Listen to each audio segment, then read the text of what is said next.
seja bem-vindo ao nosso programa Expressão Livre. Hoje o nosso tema de debate é sobre bullying e vou apresentar para vocês os nossos convidados. Ao meu lado está a Marlise Rodrigues Steinhaus, ela que é psicóloga da Secretaria Municipal de Educação e presidente do Comitê Municipal Anti-Bullying. Ao meu lado está o Norton de Souza Soares, ele que é psicólogo no Núcleo de Assessoria e Consultoria em Educação e Saúde. E também temos como convidada a Marley Eliane Tuftenhagen, ela que é coordenadora da Comissão Interna de Prevenção a Acidentes e Violência Escolar, na 6ª CRE. Gente, sejam bem-vindos ao nosso programa Expressão Livre. Obrigado. Obrigada. Para começar, então, a nossa conversa, eu vou direcionar para ti, Norton. O que se caracteriza, então, o bullying?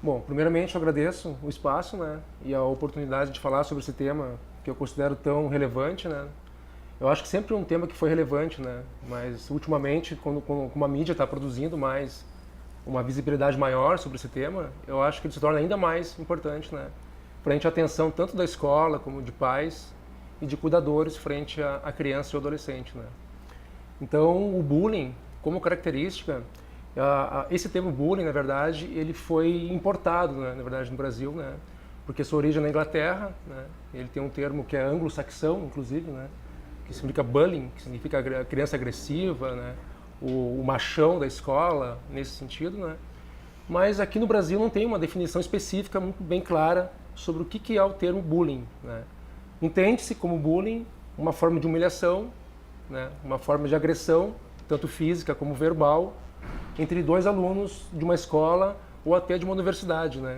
Enquanto o sujeito acompanha uma carreira educacional, ele está sujeito, então, frente a uma ação do bullying. Mas o bullying em si, então, ele é uma reação que provoca uma certa humilhação através de uma situação verbal, uma agressão verbal ou física, frente a um outro sujeito, onde vão existir basicamente 3 figuras essenciais, O aluno, 2 alunos, um agressor e outro vítima da agressão, e tem que ter posicionado um espectador, que vai observar essa briga entre 2 alunos ali, essa discussão. E esse aluno que sofre agressão, também é importante salientar, ele em nenhum momento ele toma uma atitude frente a isso. O agressor sempre coloca essa agressão de uma forma voluntária, intencional, e repetitiva, frente a essa situação. Então, para dar um exemplo típico de bullying, podemos colocar então uma situação em que uma criança começa a dar um apelido, começa a chutar. Existem vários tipos de bullying, inclusive, Existe o bullying sexual, que é a questão onde um aluno provoca sexualmente um outro aluno, e esse outro sente-se agredido e não tem como uma ferramenta apropriada no momento para conseguir se defender daquela situação.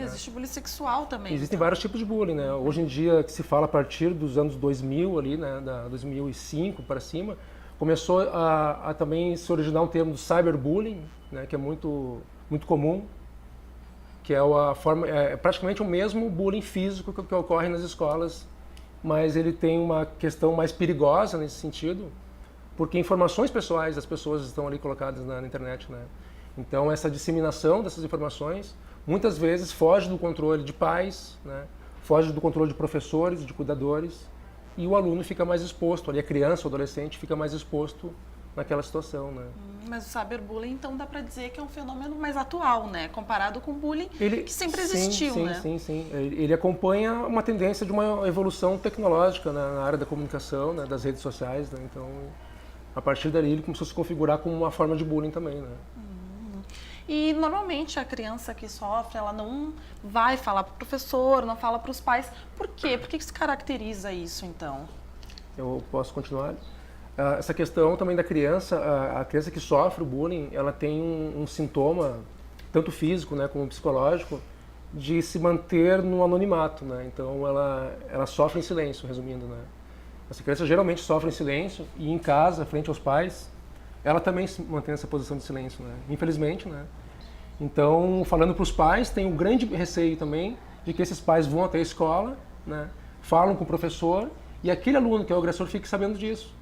Então, ela sofre uma represália, então, no medo de ser agredida novamente, E se tornar repetitivo isso, e não ter mais fim, medo que isso acaba acontecendo cada vez mais, né? Com que se certeza. dissemine dentro da escola, né? E ambos de vocês três trabalham diretamente com isso, né? Sim. Tanto que aqui na cidade de Santa Cruz do Sul, agora eu vou pedir para te falar um pouquinho, foi lançada a campanha chamada Bullying Não Tem Graça. Pode explicar um pouquinho mais para nós, então, sobre essa campanha? Sim. Essa campanha veio, na verdade, dentro do município para fortalecer ações que já aconteciam nas nossas escolas municipais, né? Nós não queremos só as escolas municipais, a gente quer justamente fazer um trabalho de alerta para a comunidade de um modo geral. Porque assim, o bullying acontece muito nas escolas, mas pode acontecer fora das escolas também. Em rodas de amigos, em outros espaços, e é importante que a gente efetivamente tenha esse assunto falado, trabalhado nas escolas.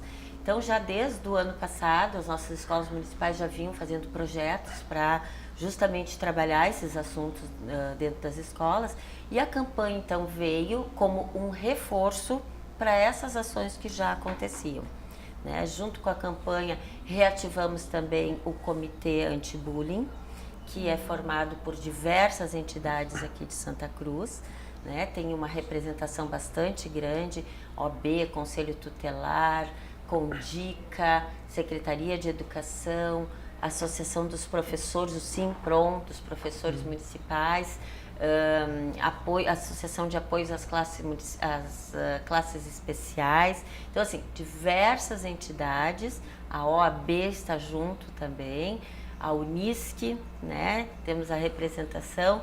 Então, assim, o que queremos? Efetivamente falar sobre este assunto, trazer para a comunidade poder falar sobre este assunto, alertar os pais de que isso é um tema que tem que ser abordado em casa, né? Tem que se trabalhar, porque a gente pensa assim, a educação vem da base familiar, né? Muitas crianças não conseguem efetivamente manifestar justamente por isso, não tem uma estrutura que consiga reagir a uma situação de bullying. Então, isso a gente precisa fortificar, precisa instrumentalizar os professores, instrumentalizar os próprios alunos, para que se coloque no lugar daquela pessoa que está sofrendo bullying e a gente possa, com isso, estar falando desse assunto, né? Então, a campanha veio exatamente para isso.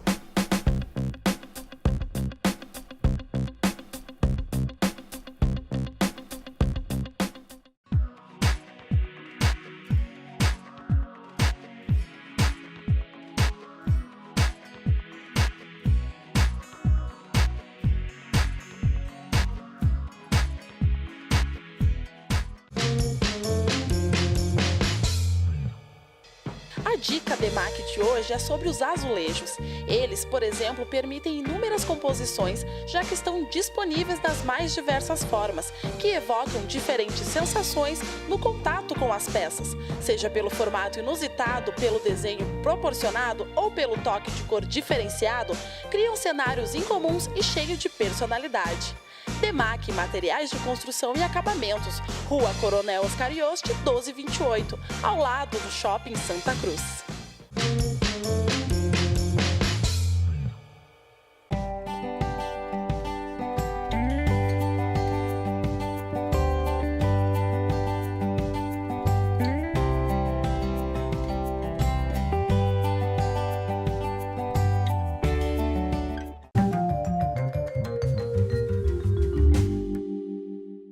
A dica Sun Galen de hoje é para as mamães. Amamente o máximo de tempo possível.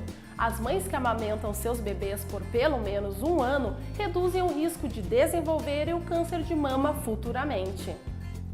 Instituto de Oncologia Sun Galen, Núcleo Mama. Mais que cuidar de pacientes, cuidamos de pessoas. Santa Cruz do Sul e Venâncio Aires. Diretor técnico Marcelo Luiz Dotto, CRM 21297.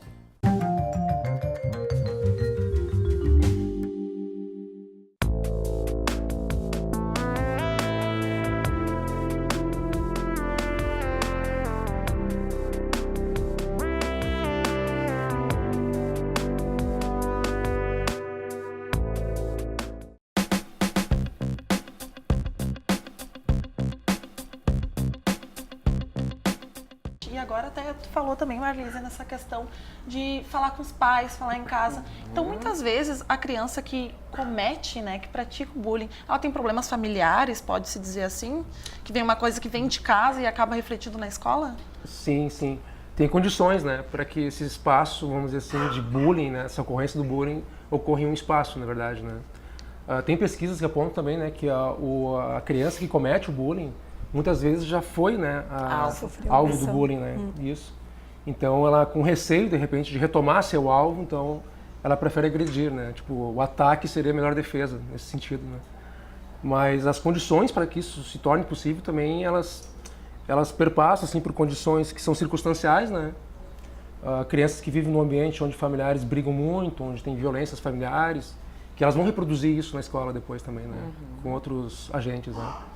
Tem a condição também que envolve uma condição de uma espécie de psicoeducação familiar, né, onde a criança não tem um meio adequado para se desenvolver naquela família. E quando eu falo um meio adequado, é no sentido de colocar em regras e limites para a criança mesmo, realmente, né, ou estabelecer padrões que socialmente são aceitos desde a infância dos pais para os filhos, né. Então eles vão para uma escola já, vamos dizer, desarmados dessa condição, né, de ter uma estrutura psicológica para combater situações difíceis de conflito, que normalmente volta a essa outra criança que vai buscar o ataque para se defender, né. Então eu não tive essa condição, não tive esse preparo, né, familiar, que a Marlise comentou antes, né, que a família é importante na educação, e ela vai para a escola despreparada para isso. Há uma outra condição também, acho que é importante, que é uma condição patológica, né, que essa eu acho que é uma condição, pelo que eu observo também pela experiência clínica, né, de crianças que vêm com essa demanda também na clínica, comportamentos que são transgressores desde o início da vida, né, Sim. dos primeiros anos de vida.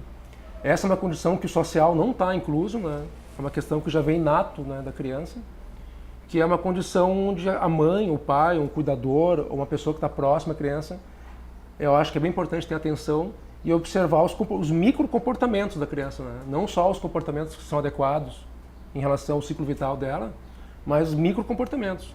É um chute, de repente, sem necessidade, é uma agressão verbal sem necessidade, que não tem uma justificativa, né, para aquele fato, uma explosão, né, uma explosão momentânea, justamente. E na escola, o que vai ocorrer, né? Vai ocorrer um agravo dessa situação, né, uma potencialização dessa situação. A gente precisa entender que a criança, vamos dizer assim, o grupo social é a escola, né? Então é ali muitas vezes que essa situação vai efetivamente aparecer, onde ele tem que dividir alguns espaços, algumas atenções, e quando não tem uma estrutura adequada para isso, podem haver diversas manifestações, né? Então essa é uma questão. Por que o bullying aparece muito mais na escola? Porque é ali que está o grupo de iguais, né? Ali que se manifestam esses comportamentos. Muitas vezes em atendimento, a gente conversando com os pais, eles relatam até, mas em casa não temos problemas. Não tem por quê? Porque em casa não tem uma outra criança ou um outro adolescente numa situação de igual. E lá na escola tem muitos, né? Então, assim, por alguma razão, não conseguem lidar com essas diferenças e efetivamente, então, acabam acontecendo situações assim. E é ali que se manifesta com mais força, né? E até porque, assim, se a gente avaliar, justamente o bullying acontece entre pares, né? Então, a situação é geralmente aluno com aluno, né? Então, onde dentro de casa ele não vai ter, né, essa convivência, vai ter os pais ali, mas talvez não tenha com quem realmente fazer, né, ou cometer esse tipo de atitude na sala de aula, dentro de um grupo de muitos, dentro daquela mesma faixa etária ou não, mas dentro de um objetivo comum que eles têm ali, isso fortalece, né? E aí as diferenças também, né? Porque o que acontece muitas vezes, o bullying, o que acontece quando muitas vezes eu não aceito, né, ou não respeito a diferença, né? Porque geralmente apelidos começam onde? Quando eu não aceito ou tenho algum preconceito. E às vezes esse preconceito já vem com eles por uma questão também de família, ou muitas vezes eles mesmo criam, vão dentro do espaço que eles vão vendo outros fazendo, e eles começam também a repetir.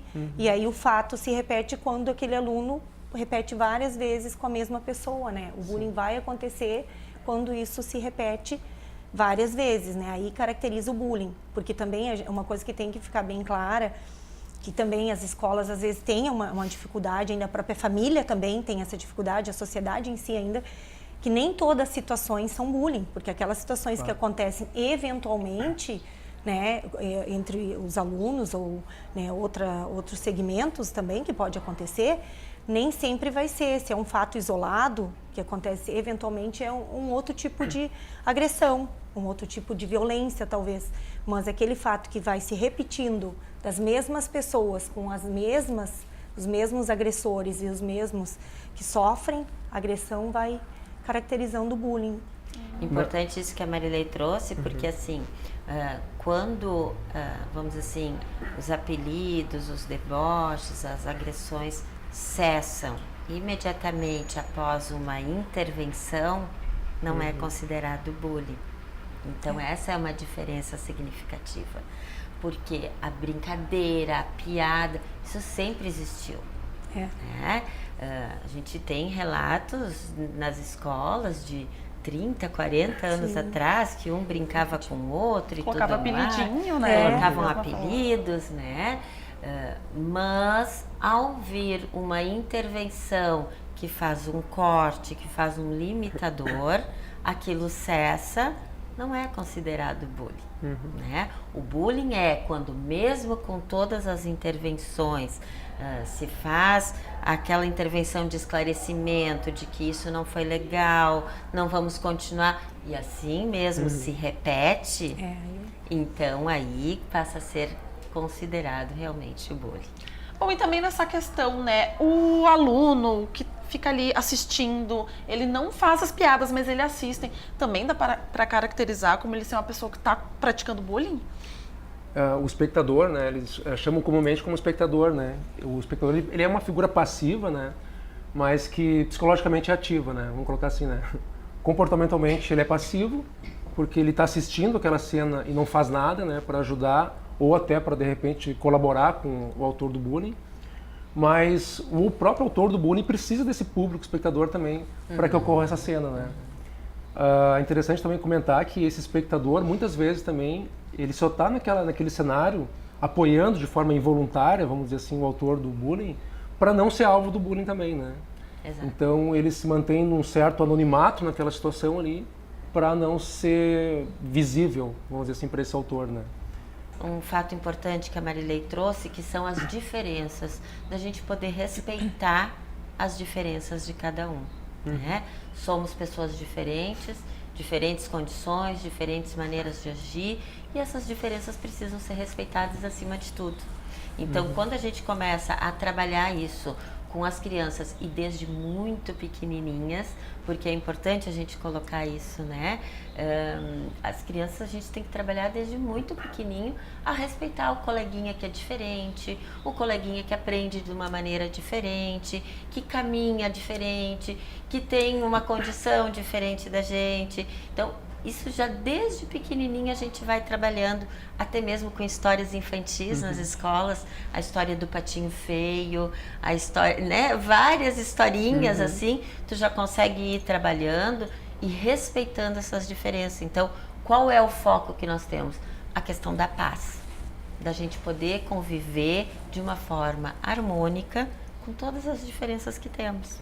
Quando isso conseguir efetivamente ser respeitado, a gente atinge o nosso objetivo maior, né? Que é não ter essa situação de bullying realmente. Que isso, né? de fato, né, é uma coisa que precisa acabar, né? Como a gente está falando, tem há muito tempo.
Eu acho complicado acabar com o bullying, né?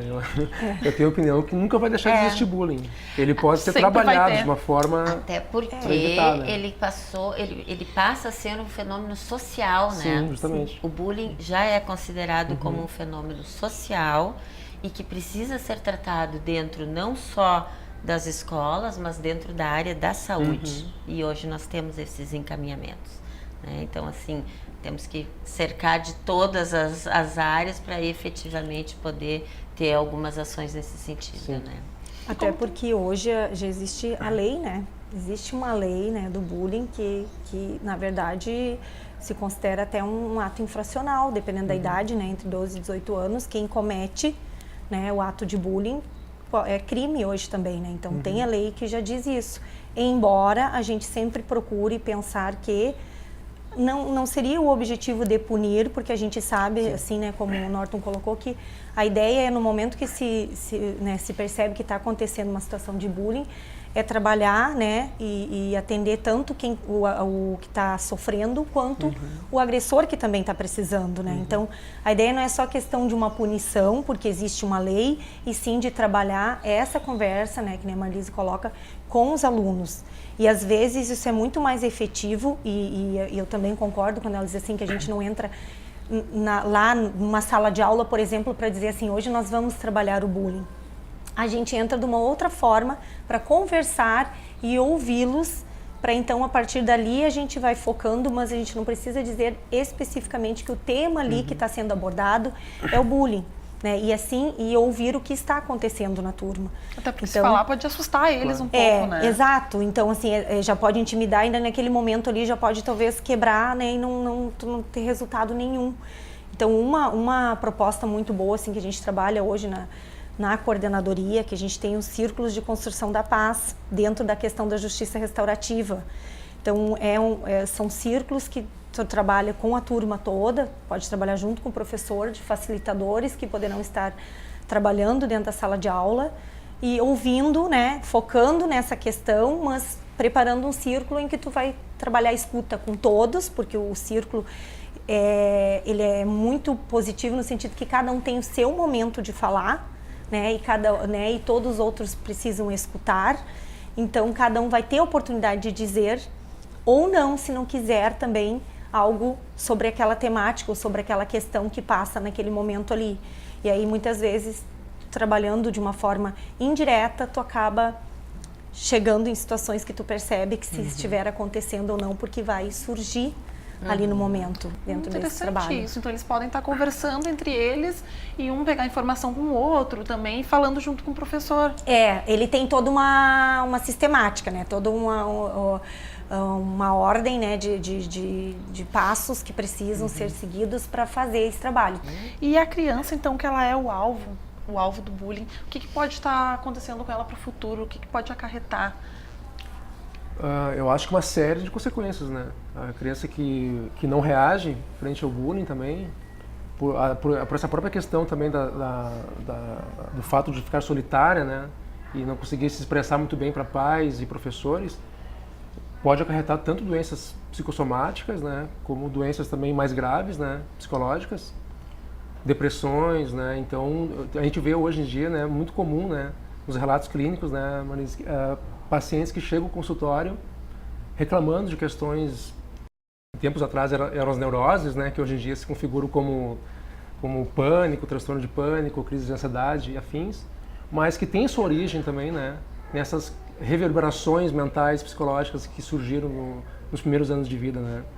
Então, eu acho que esse olhar atento também por essas experiências que os adultos de hoje passaram na infância, eu acho que relata muito bem essa crise atual que nós estamos vivendo, inclusive socialmente e política, né, econômica, né. Tem tudo isso, acho que engloba também uma situação de risco social, lógico, né, mas de muito de adoecimento também individual do ser humano, né. Então, perpassam, tanto o agressor também, colocando o agressor também junto nessa situação, ele vai sofrer muitas consequências, né, futuramente, né. Porque hoje em dia tu vê, como exemplo, lógico, a gente não tem relato, né, de qualquer sujeito que comete um ato criminoso, um ato infracionário, transgressor, mas pessoas que colidem um carro com outro na rua, um sujeito sai com um revólver para agredir o outro, né? Vá saber se essa pessoa também não era um agressor na escola, né? E não foi feito todo esse processo que vocês, graças a Deus, estão realizando isso no município, né? Que é combater o bullying, né? Nós temos algumas situações também que podem gerar a fobia escolar, né? Quer dizer, a criança não querer mais ir para a escola, a criança não conseguir se alfabetizar ou aprender ou passar de ano, efetivamente. E aí tu vai fazer toda uma avaliação, não existe algo clínico que justifique o não aprender, então vem do que este não aprender, das questões justamente emocionais. Né? E pode estar diretamente ligado a essa situação. Então a gente precisa ter um olhar, justamente é um olhar global que possa estar entendendo este funcionamento e o que efetivamente está acontecendo com essa criança, né? Hoje nós temos a questão da depressão, a questão do suicídio entre adolescentes, temos a questão do se machucar, do se autoagredir, né, que é a mutilação, e que a gente tem visto muito isso nas escolas, de qualquer rede municipal, estadual, particular também, né, e que serve justamente deste alerta, o que tem por trás disso. Né? São adolescentes, são crianças que não estão conseguindo lidar com as diferentes situações que estão se apresentando.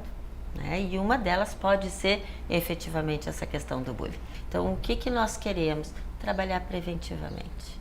Sempre. Para que isso não ocorra de fato. Quando a gente consegue fazer a prevenção, a gente ganha muito. Né, em termos de saúde pública, né? Trabalhar desde a primeira infância. Dentro da escola desde também, a né? primeira infância, e aí a gente fala sobre isso, assim, precisamos instrumentalizar os pais numa primeira instância, né? Que é a primeira roda social.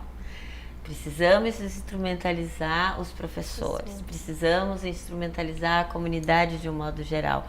Por isso que a campanha vem também, né? Para que a gente seja esse suporte justamente de falar sobre esse assunto, de alertar sobre isso e que se esteja atento para os primeiros sinais que aparecem para efetivamente poder trabalhar preventivamente. É um alerta, né? Então, só o que eu posso dizer para vocês que tomaram a frente, então, né, que estão nesse projeto, é dar os parabéns e que isso se perpetue, né, que sirva de exemplo também, como o caso aqui de Santa Cruz do Sul, sirva de exemplo às outras cidades.